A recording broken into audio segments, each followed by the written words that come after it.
আমার কুমারখালী থানার সেউরিয়া গ্রামের আমার সামনে যারা উপস্থিত আছেন এবং আজকের অনুষ্ঠানের যারা বিশেষ অতিথি হিসাবে উপস্থিত আছেন সবাইকে জানাই ধন্যবাদ এবং সালাম।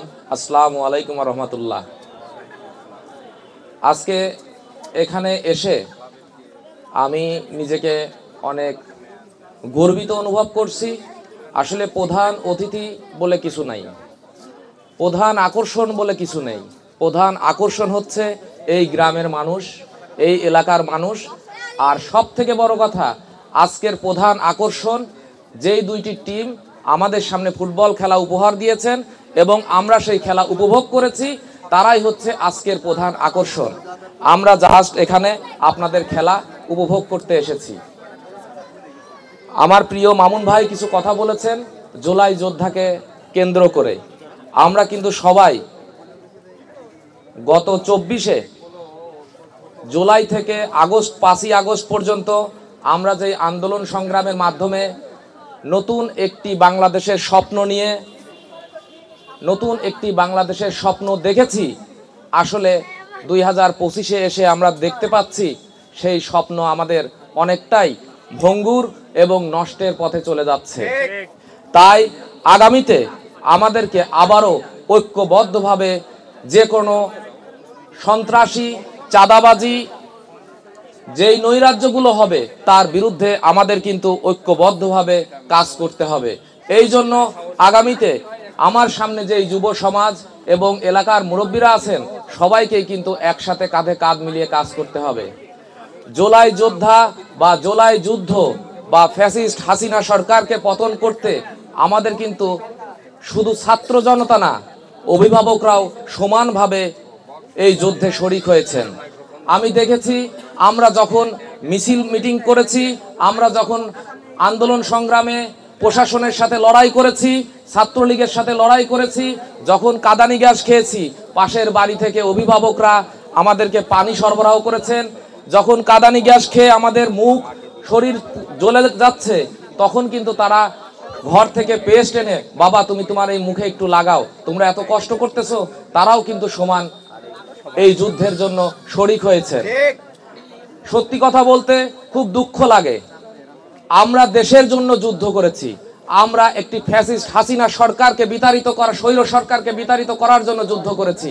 আমরা এই দেশ থেকে কোনো অর্থ পাবার জন্য যুদ্ধ করিনি। আমি সব থেকে খুশি হতাম যদি বর্তমান সরকার যারা এই আন্দোলন সংগ্রামে মুখ্য ভূমিকা পালন করেছে তাদেরকে একটি স্মারক অথবা একটি সার্টিফিকেট দিত, কিন্তু আমরা দেখতে পেয়েছি তা না করে মিথ্যা আহত সার্টিফিকেট নিয়ে, মিথ্যাভাবে আহত হয়ে হসপিটালের সার্টিফিকেট নিয়ে তাদেরকে অর্থ সহায়তা দেওয়া হয়েছে। আমরা কিন্তু অর্থের জন্য আন্দোলন সংগ্রাম করিনি। আমরা ন্যূনতম একটু সম্মান বোধ করতাম যদি আমাদের প্রশাসন আমাদেরকে, যারা আন্দোলন সংগ্রাম কুষ্টিয়া জেলায় করেছে, আমি অন্য বাংলাদেশের অন্য কোথার কথা বলবো না, যারা কুষ্টিয়া জেলায় করেছে, যারা কুমারখালী থানাতে করেছে, তারা কিন্তু সবাই জানে যে কারা আন্দোলন কারা সংগ্রাম করেছে। অন্তত তাদেরকে ডেকে এনে একটি রজনীগন্ধার স্টিকও যদি তাদেরকে দিত তাহলেও আমরা নিজেদেরকে গর্বিত অনুভব করতাম। কিন্তু আমরা দেখতে পেয়েছি যারা ওই সময় কিছু সাংবাদিক, কিছু দুষ্কৃতিকারী, আমরা আন্দোলন করেছি আমাদের খবর নিয়ে যে প্রশাসনের কাছে দিয়েছে, আমরা কোথায় অবস্থান করছি সেই অবস্থানের কথা যে ছাত্রলীগ যুবলীগের কাছে দিয়েছে, তারা আজকে অনেকেই পুরস্কৃত হয়েছে। এটা আমরা খুবই ঘৃণার সাথে স্মরণ করি। আমি কুষ্টিয়ার ডিসি মহোদয় এবং কুষ্টিয়া ইউনো মহোদয় এবং আমাদের কুমারখালীর ইউনো মহোদয়কে বলতে চাই, আপনারা জানেন যারা জুলাই আন্দোলনের সাথে শরিক ছিল তাদেরকে অন্তত ডেকে একটি রজনীগন্ধার স্টিক দিয়ে হলে বড়েও তাদেরকে স্মরণ করবেন। এবং যারা মিথ্যা ভুয়া সার্টিফিকেট দিয়ে দেশের লক্ষ লক্ষ কোটি কোটি টাকার সম্পদ হরণ করেছে সেইগুলো থেকে বাধা সৃষ্টি করবেন এবং বিরত থাকবেন। আমরা দেশের জন্য কাজ করেছি, আমরা কোনো অর্থের জন্য কাজ করিনি। আপনারা মনে রাখবেন, এই দেশটা আপনার বাড়ি। আপনার বাড়িতে যদি আগুন ধরে, সেই আগুন যদি আপনি নিভায়ে আপনার বাবা মায়ের কাছে বলেন যে আমি এই আগুন নিভাইছি, এখন আমাকে কিছু সহায়তা করো, তাইলে কেমন ব্যাপার হলো? তাহলে দেশটাও তো আমাদের বাড়ি, এই দেশটাকে আমরা রক্ষা করেছি, তাই এর জন্য কিন্তু আমরা দেশের কাছে কোনো অর্থ সহায়তা চাইতে পারি না, আমরা তাদের ভালোবাসা চাইতে পারি। এই জন্য তরুণ প্রজন্মকে বলবো, আগামীতে এই দেশকে নিয়ে যদি কোনো সিনিমিনি খেলা হয়, সেই যেই দলই করুক না কেন, যেই দলের চাঁদাবাজি করুক না কেন, যেই দলই নৈরাজ্য করুক না কেন, আমরা কিন্তু পুনরায় আগামীতে ঐক্যবদ্ধ হয়ে তা প্রতিহত করব। আমার নিজের দলের লোক যদি চাঁদাবাজি করে, আমাদের কাছে বলবেন যে আপনার দলের বা আপনার সাথে অমুক ছেলেটা ঘুরে, সে অমুক জায়গায় যে চাঁদাবাজি করছে, সবার আগে তার বিচার করব ইনশাল্লাহ।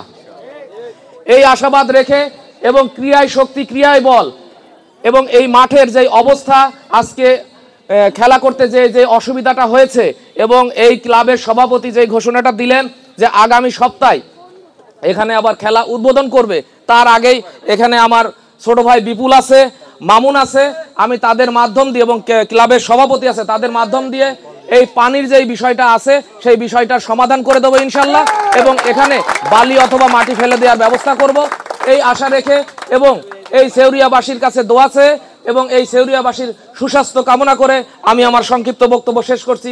বাংলাদেশ জিন্দাবাদ, বাংলাদেশ জাতীয়তাবাদী যুবদল জিন্দাবাদ, শহীদ জিয়া অমর হোক, খালেদা জিয়া জিন্দাবাদ, তারুণ্যের অহংকার আগামী রাষ্ট্রনায়ক তারেক রহমান জিন্দাবাদ।